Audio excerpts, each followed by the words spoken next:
In computer science, a session identifier, session ID or session token is a piece of data that is used in network communications to identify a session, a series of related message exchanges. Session identifiers become necessary in cases where the communications infrastructure uses a stateless protocol such as HTTP. For example, a buyer who visits a seller's site wants to collect a number of articles in a virtual shopping cart and then finalize the shopping by going to the site's checkout page. This typically involves an ongoing communication where several web pages are requested by the client and sent back to them by the server. In such a situation, it is vital to keep track of the current state of the shopper's cart, and a session ID is one way to achieve that goal. A session ID is typically granted to a visitor on his first visit to a site. It is different from a user ID in that sessions are typically short-lived and may become invalid after a certain goal has been met.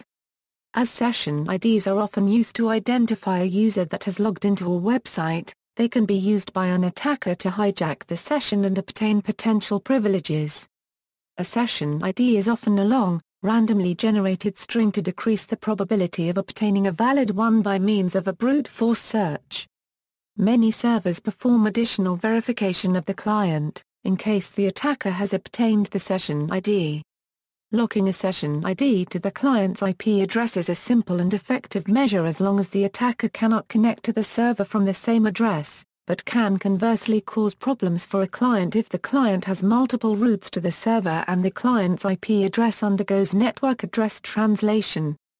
A session token is a unique identifier, usually in the form of a hash generated by a hash function that is generated and sent from a server to a client to identify the current interaction session. The client usually stores and sends the token as an HTTP cookie and/or sends it as a parameter in GET or POST queries. The reason to use session tokens is that the client only has to handle the identifier, all session data is stored on the server linked to that identifier. There are many drawbacks of session ID and it may not be enough to fulfill some developer requirements. Many developers use other logic to identify the session. Examples of the names that some programming languages use when naming their cookie include sessionid, PHP SESSID, and ASP sessionid. See also, Session Management, References, PHP Manual, ASP Manual at W3 Schools.